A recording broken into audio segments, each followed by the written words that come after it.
Hi babes, welcome back to my channel Ramala Shifa Paint with Love episode 6. Episode 5 பார்க்காதவங்க ஐகார்டில் link இருக்கு, பார்த்துட்டு வாங்க. இப்போ வாங்க வீடியோக்குள்ளே போகலாம். இப்போ நீங்கள் எல்லாருமே என்கிட்ட என்ன கேட்பீங்கன்னு எனக்கு தெரியும்.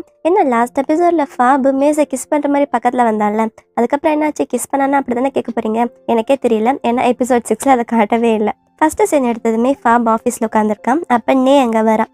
நே கையில் நிறைய பேக்கேஜஸ் இருக்குது, அதெல்லாம் கொண்டு வந்து அங்கே வைக்கிறான். இத்தனை பேக்கேஜா, எதுக்காக வாங்கினேன் அப்படின்னு அவன் கேட்குறான். இன்றைக்கி தான் சேலரி டே இல்லை, நீ ஏதாச்சும் வாங்கியிருப்பியே, உனக்கும் சேலரி வந்திருக்கும்ல, எங்கள் சேலரி கிரெடிட் ஆயிடுச்சா அப்படின்னு கேட்குறான். அப்போ தான் ஃபாப்க்கு கரெக்டாக மெசேஜ் வருது. ஓப்பன் பண்ணி பார்த்தா அவனுக்கு சேலரி கிரெடிட் ஆயிடுச்சு, ஆனால் ரொம்ப கம்மி அமௌண்ட் தான் கிரெடிட் ஆயிருக்குது. அதை பார்த்த நேவே கடுப்பாயிடுறான். என்ன மேஸ் உனக்கு இவ்வளோ கம்மியாக கிரெடிட் பண்ணியிருக்கான் அப்படின்னு அவன் சொல்ல, ஆஃபீஸில் ஒர்க் பண்ணுற மற்ற எல்லாருமே எந்திரிச்சு அங்கே வந்துடுறாங்க.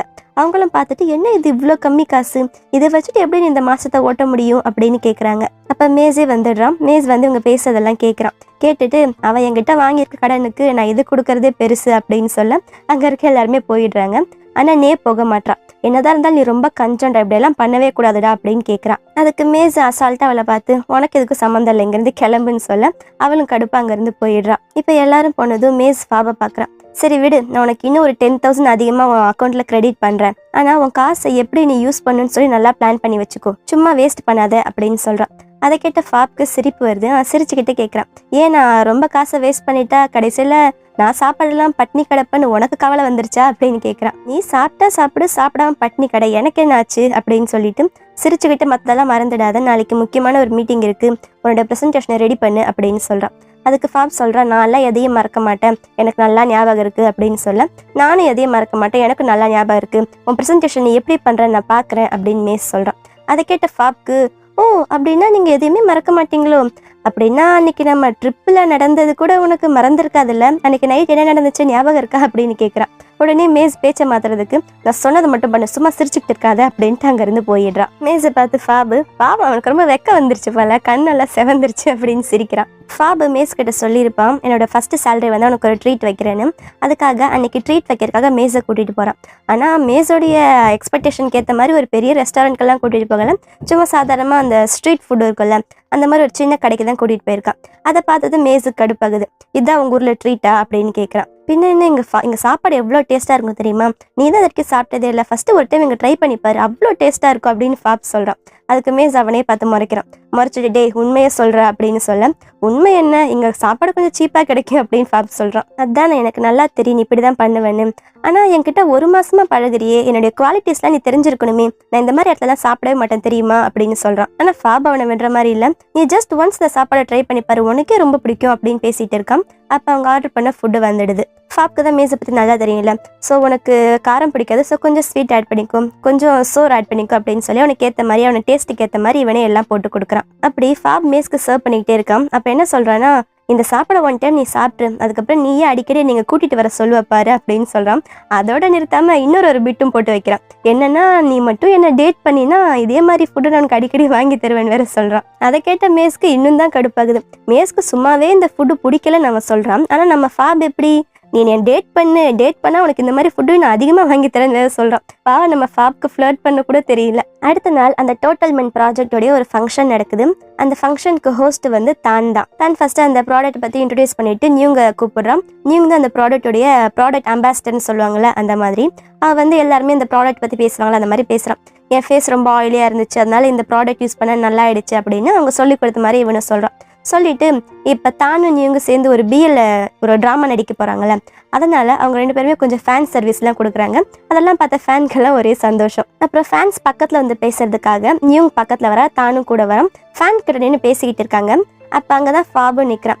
அப்போ அங்கே இருக்கிற ஒரு கம்பி, அந்த ஸ்டேஜ்லலாம் போடுவாங்கள்ல, அந்த மாதிரி ஒரு கம்பி இருக்குது. அந்த கம்பி ஆட ஆரம்பிக்குது. அதை ஃபாப் நோட்டீஸ் பண்ணிடுறான். ஆனால் அடுத்து என்ன பண்ணலான்ற யோசிக்கிறதுக்கு முன்னாடியே அந்த கம்பி கீழே விழப்போகுது. அது யார் மேலே விழப்போகுதுன்னா, தானும் நியூங்க நிற்கிறாங்கல்ல, அவங்க மேலே தான் விழப்போகுது. ஃபாப் நடுவில் போய் அந்த கம்பியை பிடிச்சிடுறான். அந்த கம்பியோ செம்ம வெயிட், ஃபாபோட கையில் கண்டிப்பாக செம்மையாக அடிபட்டிருக்கும். ஃபாப் இவங்க 2 பேரையும் காப்பாற்ற போயிருக்கான். நியூங் வந்து தானை காப்பாற்றுற மாதிரி நிற்கிறான். இந்த இன்சிடென்ட் முடிஞ்ச கொஞ்ச நேரத்துலேயே ஒரு சின்ன ப்ரெஸ் மீட்டிங் மாதிரி நடக்குது. அதில் இவங்க 2 பேரும் நிற்க வச்சு கொஸ்டின் கேட்குறாங்க. அதாவது இது நீங்களே பிளான் பண்ணதா? ஏன்னா அந்த இன்சிடென்ட் நடக்கும்போது நியூங் தானை காப்பாற்றுற மாதிரி போனால, உங்கள் பிஎல் ட்ராமாக்காக நீங்களே பப்ளிசிட்டி ஸ்டன் பண்ணீங்களா அப்படின்னு கேட்குறாங்க. அப்படியெல்லாம் கிடையாது, இது எதிர்த்து நடந்த ஒரு விஷயம்தான் அப்படின்னு சொல்ல, அப்போ அந்த ரிப்போர்ட்டர்ஸ் கேட்குறாங்க, எதிர்த்து நடந்த ஒரு சம்பவம்னா நீங்கள் ஃபஸ்ட்டு உங்களை தானே காப்பாற்றிட்டு இருக்கணும், நீங்கள் எதுக்கு தானே காப்பாற்ற போனீங்க அப்படின்னு கேட்குறாங்க. அப்போ அவனுக்கு என்ன ஆன்சர் பண்ணுறதுன்னு தெரியல. ஆனால் அவன் பண்ணது அதுதான். அவன் என்ன சொல்கிறான், எனக்கே தெரியல, ஆனால் என்னுடைய ஃபஸ்ட்டு திங்கிங் வந்து அவனை காப்பாற்றணுன்னு தான் தோணுச்சு, அதனால தான் அப்படி பண்ணேன் அப்படின்னு சொல்கிறான். அப்புறம் மறுபடியும் அவங்க என்னமோ கொஷின்ஸ் கேட்டே இருக்காங்க. அதுக்கெல்லாம் ஆன்சர் பண்ணுறதுக்கு நியூக்கு கடுப்பாக இருக்குது. ஸோ அவன் தான் கையை பிடிச்சிட்டு அங்கேருந்து போயிடுறான். அவங்க அந்த ரிப்போர்ட்டர்ஸ்லாம் அவங்க பின்னாடியே போக போகிறாங்க. அப்போ தான் நியூங்க அவங்க ரெண்டு பேரோட மேனேஜர்ஸ் இருப்பாங்கல்ல, அவங்க வந்து அவங்க கிட்ட கொஷின் கேட்காதீங்க, எங்ககிட்ட கொஷின் கேளுங்க அப்படின்னு சொல்லி அந்த ரிப்போர்ட்டர்ஸ்க்கான கொஷினுக்கு அவங்க மேனேஜர்ஸ் ஆன்சர் பண்ணிக்கிட்டு இருக்காங்க. அந்த ஃபங்க்ஷன் கொஞ்ச நேரத்தில் முடிஞ்சிடுது. அப்போ அந்த டோட்டல்மெண்ட் ப்ராஜெக்டோடைய அந்த ஓனர் இருப்பார்ல, அவர் செம்ம கடுப்பாக இருக்காரு. ஏன்னா அந்த ஃபங்க்ஷனில் பெருசாக ஒரு டிசாஸ்டர் நடந்துருச்சுல்ல, அதனால தான். ஸோ இப்போ வந்து அவர் மேஸ் கிட்ட பேசணும். ஆனால் மேஸ் அங்கல்ல, நே மட்டும் தான் உட்காந்துருக்கான். நே கிட்ட வந்து கேட்குறாரு, எங்கே உங்கள் முதலாளின்னு. அவர் வந்து ஃபாபோட கையில் அடிபட்டுருச்சுல்ல, ஸோ அவங்கள ஹாஸ்பிட்டல் கூட்டிகிட்டு போயிருக்காரு அப்படின்னு சொல்கிறான். என்னது ஹாஸ்பிட்டல் போயிருக்கானா? ஏன் வேற யாராச்சும் ஹாஸ்பிட்டல் கூட்டிகிட்டு போகக்கூடாதா? ஏன் நான் ஏதாச்சும் கேள்வி கேட்டுவேன்னு சொல்லி பயந்து ஒளியிறானா அப்படின்னு கேட்குறாரு. அப்படியெல்லாம் எதுவும் இல்லை, நீ சமாளிச்சுட்டு இருக்கான். ஆனால் அவர் அதெல்லாம் கேட்குற மாதிரி இல்லை. ஃபஸ்ட்டு நீ எதுக்கு எங்களுக்கு பதில் சொல்லிக்கிட்டு இருக்க? உங்கள் முதலாளி தானே எங்களுக்கு பதில் சொல்லணும், நீ வெறும் ஸ்டாஃப் தானே அப்படின்னு நீவை பார்த்து கேட்குறாங்க. நேக்கு கடுப்பாயிடுது. நான் வெறும் ஸ்டாஃப் கிடையாது, எனக்கு இந்த பிஸ்னஸில் பாதி உரிமை இருக்குது, நானும் வைஸ் பிரசிடென்ட் தான் அப்படின்னு சொல்கிறான். இங்கே மேஸு ஃபாபை ஹாஸ்பிட்டல் கூட்டிகிட்டு போய் அவனை வீட்டுக்கு கொண்டு வந்து விடுறான். ஃபாபோட கையில் கட்டெல்லாம் போட்டிருக்குது. என்னை வீட்டுக்கு கொண்டு வந்து ரொம்ப தேங்க்ஸ் அப்படின்னு ஃபாப் சொல்ல, நீ தான் எனக்காக தான் அவன் கையை உடச்சிட்டு இருக்க, நான் எப்படி என்னை வீட்டுக்கு கூட கொண்டு வந்து விட மாட்டேனா அப்படின்னு சொல்லிட்டு ரொம்ப சோகமாக இருக்கான். அவன் ஃபாபோட கையை பிடிச்சி பார்க்குறான். இங்கே பாரு, கட்டு சரியா இல்லை, நான் கழட்டி மறுபடியும் நல்லா கட்டி விடவா அப்படின்னு கேட்குறான். நீ எதுக்கு இவ்வளோ டென்ஷன் ஆகுறேன், இது ஒரு சின்ன காயந்தான், இதெல்லாம் நான் ஒன்றும் செத்து போக மாட்டேன் அப்படின்னு ஃபாப் ரொம்ப அசால்ட்டாக சொல்கிறான். ஆனால் மேஸால் அது அவ்வளோ அசால்ட்டாக எடுத்துக்க முடியல. அவன் ஃபேஸு ரொம்ப டல்லாக இருக்குது. நீ ஒரு ஆர்டிஸ்ட், உனக்கு உன் கை தான் ரொம்ப முக்கியம், உன் கை இப்படி ஆயிடுச்சு அப்படின்னு சொல்லி அவன் கையை பார்த்தே ஃபீல் பண்ணிக்கிட்டு இருக்கான். மேஸ் இவ்வளோ சோகமாக இருக்கிறத பார்த்த ஃபாப்க்கு ஒரு மாதிரி இருக்குது. ஃபாபு மேஸ் கையில் ஒரு ப்ரஷ்ஷை கொடுக்குறான். கொடுத்து உன் மனசில் என்ன இருக்கோ அதை ஓப்பனாக சொல்லு, மனசுக்குள்ளே வச்சுட்டு இருந்தால் உனக்கு இன்னும் ஃபீலிங்காக தான் இருக்கும் அப்படின்னு சொல்கிறான். அப்போ மேஸும் மெதுவாக சொல்கிறான், என்னோட பிஸ்னஸில் இந்த மாதிரி அடிக்கடி மிஸ்டேக்ஸ் நடக்கவே கூடாது. அன்றைக்கி வெட்டிங்கில் அப்படி ஒரு தப்பு நடந்துச்சு, இன்றைக்கி இந்த ப்ராஜெக்டில் இப்படி இவ்வளோ பெரிய ஒரு தப்பு நடந்திருக்கு, இதே மாதிரி அடுத்தடுத்து நான் 2 தப்பு பண்ணிட்டேன், இதே மாதிரி நான் மிஸ்டேக்ஸ் பண்ணிக்கிட்டே இருந்தால் எனக்கு இதுக்கப்புறம் யாருமே வேலையே கொடுக்க மாட்டாங்க அப்படின்னு சொல்கிறான். சொல்லும்போதே அவன் கண்ணில் தண்ணி வந்துட்டு தான் வாழ ஆரம்பிச்சிடுறான். ஃபாப் அவனை சமாதானப்படுத்துறதுக்காக, மிஸ்டேக்ஸ்ன்றது எல்லாரும் பண்ணுறது தான், இது ஒன்றும் பெரிய விஷயம் இல்லை, ஆனால் அதிலேருந்து நீ என்ன கற்றுக்கிட்டன்றது தான் முக்கியம் அப்படின்னு சொல்லி அவனை சமாதானப்படுத்துகிறான். அப்பயும் மேஸ் சமாதானம் ஆன மாதிரி தெரியல. அப்போ ஃபாபு ஒரு தத்துவம் சொல்கிறான். வாழ்க்கையில் மொத்தம் 2 லைன் இருக்குது, ஒன்று ஸ்ட்ரைட்டாக போகிற லைன், இன்னொன்று வந்து வளைஞ்சு கிளைஞ்சு போகிற லைன். நமக்கு எப்பயுமே ஸ்ட்ரைட்டான லைனில் போகணுன்னு தான் ஆசை இருக்கும், ஆனால் லைஃப் நமக்காக எந்த லைன் வச்சிருக்குன்னு நமக்கு தெரியாது. ஸோ எந்த லைன் வருதோ அந்த லைனுக்கு ஏற்ற மாதிரி நம்ம மாறிக்க வேண்டியதுதான், அதில் ஏதாச்சும் தப்பு பண்ணால் அதை நம்மளே புரிஞ்சு அதை திருத்திக்க வேண்டியதுதான் அப்படின்னு சொல்கிறான். அப்பயே மேஸ் சோகமாகவே இருக்கான். அப்போ ஃபாப் என்ன பண்ணுறான், பின்னாடி வந்து மேஸை ஹக் பண்ணுறான். என்னடா பண்ணுற நீ அப்படின்னு அவன் கேட்க, ரொம்ப சோகமாக இருக்கல, அதான் உன்னை கம்ஃபர்ட் பண்ணுறேன்னு சொல்கிறான். ஆனால் மேஸோட ஃபேஸ் இன்னும் டல்லாகவே தான் இருக்குது. அப்போ ஃபாப்க்கு ஒரு ஐடியா வருது, பேசாமல் எங்கிட்ட இன்னொரு மெத்தட் இருக்குது, அதை ட்ரை பண்ணிப்பாரு, ஒன்று இப்படி இவ்வளோ சோகமாக இருக்கல, உன்னோட சோகமெல்லாம் பறந்து போயிடும் அப்படின்னு சொல்கிறான். அது என்ன மெத்தட் அப்படின்னு மேஸ் கேட்க, இரு அப்படின்னு அவனை நிற்க வச்சுட்டு அவனுடைய கோட்டை கழட்ட போகிறான். என்னடா பண்ணுற நீ அப்படின்னு மேஸ் கேட்குறான். சும்மா நம்பு அப்படின்னு சொல்லிட்டு அவன் கோட்டை கழட்டுறான். கோட்டோட நிறுத்திடுவான் அப்படின்னு பார்த்தா அவன் ஷர்ட்டையும் கழட்டுறான். ஷர்ட்டையும் கழட்டுமா அப்படின்னு அவன் ஆச்சரியமாக கேட்குறான். நான் தான் சொன்னல என்னை நம்பு அப்படின்னு சொல்லிட்டு மறுபடியும் அவனோட பேண்ட்டை கழட்ட போகிறான். என்ன பண்ணுற நீ அப்படின்னு அவன் ரொம்ப ஷாக் ஆகிடுறான். நான் சொன்ன கேட்க மாட்டேன், என்னை நம்புடா அப்படின்னு சொல்லிட்டு பேண்ட்டை கட்டுறான். ஆனால் அவன் பேண்ட்டை கட்டுறப்ப தான் எனக்கு செம்மையாக சிரிப்பு தான் வந்துச்சு. பேண்ட்டே கட்டிடுறான். கட்டிட்டு அவன் பக்கத்தில் கிஸ் கொடுக்க போகிறான். நம்ம கூட கிஸ் தான் கொடுப்பானோ அப்படின்னு நினச்சிட்டு இருப்போம், ஆனால் அவன் கிஸ் கொடுக்க போகலை. பின்னாடி பெயிண்ட் டப்பா இருக்குல்ல, அந்த பெயிண்ட்டை எடுத்து மேஸோடைய உடம்பு ஃபுல்லாக ஊற்றிடுறான். மேஸ்கோ செம்ம கடுப்பு. என்னடா பண்ணுற நீ அப்படின்னு கோவமாக கத்துறான். அதாவது இதுதான் ஃபாபுடைய மெத்தடாமா. அவன் ரொம்ப ஸ்ட்ரெஸ்ஸாக இருக்கும்போது இப்படி உடம்பு ஃபுல்லாக பெயிண்ட்டை பூசிக்கிட்டு அவன் உடம்பாலேயே டிராயிங் வரைவானாமா. அதே மாதிரி இவன் உடம்பை வச்சு ஒரு டிராயிங்கை வரைஞ்சிடுறான். அப்புறம் மேஸு குளிச்சுட்டு அவன் தலையை காய வச்சுட்டு உட்காந்துருக்கான். செம்ம கடுப்பில் இருக்கான். இதுதான் உன்னுடைய ஸ்ட்ரெஸ்ஸு போக்குற மெத்தடா அப்படின்னு அவனை பார்த்து கடுப்பாக கேட்குறான். அதுக்கு ஃபாப் சொல்கிறான், ஆமாம் நான் எப்பயும் இப்படி தான் பண்ணுவேன், இப்படி பண்ணால் அவன் உடம்புல இருக்க ஸ்ட்ரெஸ் எல்லாம் போயிடும், ஆனால் உனக்கு இந்த மெத்தடெல்லாம் ஒர்க் ஆகலை போல் அப்படின்னு மேஸை பார்த்து சொல்கிறான். நம்ம வேணால் இன்னொரு டைம் ட்ரை பண்ணி பார்க்கலாமா அப்படின்னு ஃபாப் சொல்கிறான். அதுக்கு மேஸு, இன்னொரு டைம் இந்த மாதிரி ஏதாச்சும் நீ பண்ண உன்னுடைய ஃபோட்டோக்கு மாலை மாட்ட வேண்டியதாகிடும் அப்படின்னு சொல்கிறான். அப்புறம் அவன் தலையை தொடச்சிட்டு இருக்கான்ல, உன் வீட்டில் எதுவும் ஹேர் ட்ரையர் இல்லையா அப்படின்னு மேஸ் கேட்குறான். ஹேர் ட்ரையரா? நான் தலையே சீவ மாட்டேன், ஸோ என் வீட்டில் சீப்பே இருக்காது, ஹேர் ட்ரையர் எப்படி இருக்கும் அப்படின்னு ஃபாப் கேட்குறான். உன்கிட்ட போய் கேட்டேன் பாரு அப்படின்ற மறுபடியும் அவன் தலையை தொடச்சிட்டு இருக்கான். அப்போ ஃபாப்க்கு ஒரு ஐடியா வருது. அவள் போய் ஒரு டேபிள் ஃபேனை கொண்டு வந்துட்டு நீ கீழே உட்காரு அப்படின்னு சொல்லி உன்னை கீழே உட்கார வைக்கிறான். எதுக்கு அப்படின்னு சொல்ல, நான் உன் தலையை தொடச்சிடுறேன்னு சொல்லி உன்னை கீழே உட்கார வச்சுட்டு அந்த டேபிள் ஃபேன் ஆன் பண்ணிட்டு அவன் தலையை தொடச்சிட்டு இருக்கான். அப்போ யாரோ வெளியில கதவு தட்டுறாங்க. யார் அதை கதவு தட்டுறது? ஒருவேளை கடன்காரங்க ஏதாச்சும் வந்திருக்காங்களா அப்படின்னு மேஸ் கேட்குறான். அப்போ ஃபாபு, கடன்காரங்களா, எனக்கு நீ மட்டும்தான் கடன்காரன் அப்படின்னு சொல்லிட்டு யாருன்னு பார்க்க போறான்.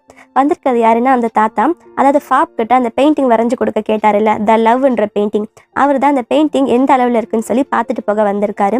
ஃபாப் அந்த பெயிண்டிங்கை ஓப்பன் பண்ணி காட்டுறான். நமக்கு ஒன்றுமே புரியல தான், நம்மள மாதிரி தான் மேஸுக்கும் அந்த பெயிண்டிங்கை பார்த்து எதுவுமே புரியல. ஆனால் அந்த தாத்தாக்கும் ஃபாப்க்கு மட்டும் அந்த பெயிண்டிங்கில் என்னென்னமோ தெரியுதாமா. அந்த தாத்தா அந்த பெயிண்டிங் அப்படியே பார்த்து ரசிக்கிறாரு. பரவாயில்ல, நீ அப்படியே செம்மையாக பண்ணியிருக்கேன், ஆனால் இன்னும் ரொம்ப நாள் ஆகும் போலையே அப்படின்னு கேட்க, ஆமாம் நான் இப்போ தான் ஆரம்பிச்சிருக்கேன், எனக்கு இப்போ தான் லவ்வை பற்றி இன்ஸ்பிரேஷன் கிடச்சிருக்கு அப்படின்னு மேஸை பார்த்து சொல்கிறான். அந்த தாத்தாவும் சந்தோஷமாக சிரிக்கிறாரு. சரி, ஆனால் எனக்கு இந்த இயர் எண்டுக்குள்ளே வேணுமே, ஜப்பானில் ஒரு எக்ஸிபிஷன் இருக்குது, அங்கே நான் எடுத்துகிட்டு போகணும் அப்படின்னு சொல்கிறாரு. அப்போ மேஸ் நடுவில் புகுந்து சொல்கிறான், கவலைப்படாதீங்க, கண்டிப்பாக உங்களுக்கு கிடைச்சிடும் அப்படின்னு சொல்ல தாத்தாவும் கொஞ்சம் நேரத்தில் அங்கேருந்து கிளம்பிடுறாரு. தாத்தா போனதும் ஃபாப் ஜாலியாக அவனோட கார்டனில் உட்காந்து டைம் பாஸ் பண்ணிக்கிட்டே இருக்கான். இப்போ மேஸ் அங்கே வரான். வந்துட்டு உன் ஃபோனை கொடு அப்படின்னு ஃபாப் கிட்ட கேட்குறான். எதுக்கு என் ஃபோனு அப்படின்னு ஃபாப் கேட்க, உன்னுடைய ஒர்க்கெல்லாம் நான் ஷெடியூல் போட்டு தர போகிறேன் அப்படின்னு சொல்கிறான். என்னது ஷெடியூல் போட போறியா? என்னால் அந்த மாதிரி வாழ முடியாது அப்படின்னு சொல்கிறான். அதெல்லாம் எனக்கு தெரியாது, இன்னும் 1 மாதத்துல நீ இந்த பெயிண்டிங்கை அந்த தாத்தா கொடுத்தாகணும், ஸோ எனக்கு தெரியாது, நீ வந்து ஷெடியூல் போட்டு தான் உன் வேலையை செய்யணும் அப்படின்னு மேஸ் சொல்கிறான். அதுக்கு ஃபாபு, எனக்கு இப்போ தான் ஒரு இன்ஸ்பிரேஷனே கிடச்சிருக்கு, ஸோ என்னாலாம் ஷெடியூல் போட்டுலாம் வாழ முடியாது அப்படின்னு சொல்கிறான். உனக்கு இப்போ தான் இன்ஸ்பிரேஷன் கிடச்சிருக்குன்னு சொல்கிறேன், ஆனால் அது என்ன இன்ஸ்பிரேஷன் சொல்லு அப்படின்னு மேஸ் கேட்குறான். ஃபாபால் எப்படி சொல்ல முடியும்? ஃபாப் சொல்ல மாட்டான். அதுக்கு பதிலாக போக போக நீயே தெரிஞ்சுக்க பாரு அப்படின்னு சொல்கிறான். அப்படியா, சரி, அப்படின்னா நான் சொன்ன மாதிரி நீ ஷெடியூல் போட்டு தான் இருக்கணும் அப்படின்னு சொல்லி அவன் ஃபோனை வாங்கி ஷெடியூல் போட ஆரம்பிக்கிறான். ஆனால் ஃபாபு, நான் கண்டிப்பாக அதுக்கு ஒத்துக்கவே மாட்டேன், என்னாலாம் ஷெடியூல் படியெல்லாம் வாழவே முடியாது அப்படின்னு ரொம்ப கெத்தாக சொல்கிறான். ஆனால் வேறு வழி இல்லாமல் அடுத்த நாள்லேருந்து அவன் அந்த ஷெடியூல் படி தான் வாழ ஆரம்பிக்கிறான். காலையில் 8 மணிக்கு அலாரம் அடிக்குது. எந்திரி அப்படின்னு அந்த அலாரம் கத்துது. இவன் எந்திரிக்கிறான். எந்திரிச்சிட்டு மறுபடியும் தூங்க போகிறான். அப்போ அந்த அலாரம் வந்து ரெஸ்ட் ரூம் போக டைம் ஆச்சு அப்படின்னு சொல்லி கத்துது. இவனு ரெஸ்ட் ரூமில் போய் உட்காடுறான். உட்காந்துட்டு கொஞ்ச நேரம் ரெஸ்ட் ரூம் போனதுக்கப்புறம் அவன் காமிக் எடுத்து படிக்க ஆரம்பிக்கிறான். உடனே இந்த அலாரம் மறுபடியும் கத்த ஆரம்பிக்குது, போதும் கிளம்பு எந்திரிச்சு போன்னு. அப்புறம் இவன் கோழிக்கெல்லாம் சாப்பாடு போட்டு இவனும் சாப்பாடு சாப்பிட்டுட்டு இருக்கான். அப்போ டைம் ஆச்சு போய் குளி அப்படின்னு சொல்லுது. இவனும் போய் குளிக்கிறான். குளிச்சு முடிச்ச கொஞ்ச நேரத்துல வேலை கிளம்பு அப்படின்னு சொல்லுது. எல்லாம் எனக்கு தெரியும் அப்படின்ட்டு அவனு வேலைக்கு கிளம்புறான். எங்கள் ஆஃபீஸில் ஒரு மீட்டிங் நடந்துட்டு இருக்கு. அதாவது நேற்று அந்த டோட்டல் மென் ப்ராஜெக்டில் பெரிய தப்பு நடந்துச்சுல்ல, அதை பற்றி பேசிக்கிட்டு இருக்காங்க. அப்போ மேஸ் தான் சொல்கிறான், இந்த மாதிரி தப்பு நம்ம பிஸ்னஸ்லாம் அடிக்கடி நடக்கக்கூடாது, இது உங்களுக்கும் தெரியும் தானே அப்படின்னு கேட்குறான். அப்போ அந்த பொண்ணு இருக்கால, அவள் பேசுகிறான். ஆக்சுவலாக இது வந்து என்னுடைய தப்பு தான் சார், நான் தான் அதை கவனிச்சிருக்கணும், நான் சரியாக கவனிக்கலை, ஸோ நானே அதுக்கு பொறுப்பு ஏற்றுக்கிறேன், நானே இந்த வேலையை ரிசைன் பண்ணிடுறேன் அப்படின்னு சொல்கிறான். அப்போ எல்லைக்கு பக்கத்தில் இக்கியா உட்காந்துருக்கான். உடனே இக்கியா சொல்கிறான், இல்லை இது எல்லையோட தப்பு கிடையாது, நான் தான் எல்லையோட பேச்சு கேட்கல, அவன் என்கிட்ட ஏற்கனவே சொன்னான், ஆனால் நான் தான் அதை சரியாக கவனிக்கல, ஸோ இது என்னுடைய தப்பு தான், நான் ரெஸ்பான்சிபிலிட்டி எடுத்துக்கிறேன், ஸோ நானே ரிசைன் பண்ணிடுறேன் அப்படின்னு அவங்க 2 பேரும் மாற்றி மாற்றி சொல்கிறாங்க. அதை கேட்ட மேஸ் என்ன சொல்கிறான், சொல்லப்போனால் உங்களெல்லாம் பார்த்துக்கிறது என்னோட ரெஸ்பான்சிபிலிட்டி தான், ஸோ அப்போ நானும் தான் அதை கரெக்டாக பண்ணியிருக்கணும், ஸோ இப்போ அது என்னுடைய தப்பு தானே, பேசாம நானும் ரிசைன் பண்ணிடவா அப்படின்னு கேட்குறான். அதாவது அவன் என்ன சொல்ல வரானா, எல்லாருமே அவங்களோட வேலையை சரியாக பண்ணணும், ஆனால் தப்பு பண்ணிட்டோன்னு சொல்லி அப்படியே அதை விட்டுட்டு போயிட முடியாது, அடுத்த அந்த தப்புலேருந்து என்ன கற்றுக்கிட்டோன்னு சொல்லி அடுத்த டைம் அந்த தப்பை ரிப்பீட் பண்ணக்கூடாது அப்படின்னு சொல்கிறான். ஆனால் இப்போ எல்லாருமே கவலையில் இருக்காங்க, ஏன்னா அவங்க பண்ண தப்பால் அவங்க ப்ராஜெக்ட் கையை விட்டு போயிடுமோன்னு. ஆனால் மேஸ் சொல்கிறான், இல்லை நம்ம ப்ராஜெக்ட்லாம் கையை விட்டு போகல, நம்ம கண்டினியூவாக அதிலே ஒர்க் பண்ணலாம் அப்படின்னு சொல்கிறான். எப்படி அப்படின்னு எல்லாருமே ஆச்சரியமாக கேட்குறாங்க. அப்போ மேஸ் சந்தோஷமாக சிரிச்சுக்கிட்டே சொல்கிறான், நம்ம வைஸ் பிரசிடென்ட் நே இருக்காங்கல்ல, அவங்களுக்கு நிறைய கான்டாக்ட்ஸ் இருக்குது, அவங்க மூலமாக தான் இது சாத்தியமாச்சு அப்படின்னு சொல்கிறான். அப்போ கரெக்டாக நே எங்கே சிரிச்சுக்கிட்டே வரான். எங்கள் அப்பாவுக்கு அந்த டோட்டல் மென் ப்ராஜெக்டோடைய முதலாளியை ரொம்ப நல்லா தெரியும், ஸோ அவர் அதை பெருசாக எடுத்துக்கல, ஸோ இனிமேல் எந்த பிரச்சனையுமே இல்லை அப்படின்னு சொல்லிட்டு அவளும் சிரிக்கிறான். அப்போ மேஸ் நேவை பார்த்து சொல்கிறான், உன்னோட ஹெல்ப் நீ பண்ணிட்டேன், ஆனால் இப்போ நாங்கள் மூளை யூஸ் பண்ணி செய்கிற வேலை பண்ண போகிறோம், ஸோ நீ தேவையில்லை, போய் அமைதியாக உட்காரு அப்படின்னு சொல்கிறான். என்னையோட கிண்டல் பண்ணுற அப்படின்னு கடுப்பாக போய் அவளை உட்காரான். அப்போ தண்ணி குடிக்க வேண்டிய நேரம் வந்துருச்சு, நீங்கள் இப்போ 200 மில்லி தண்ணி குடிக்கணும் அப்படின்னு சொல்லி ஃபோன்லேருந்து அலாரம் அடிக்குது. அதை கேட்ட நான் மேஸை பார்த்து, சார் உங்கள் அலாரம் தான் அடிக்குது, தண்ணி குடிங்க அப்படின்னு சொல்கிறான். இல்லை என் அலாரம் இல்லையே அப்படின்னு அவன் சொல்கிறான். பார்த்தா ஃபாபுடைய அலாரம் அடிக்குது.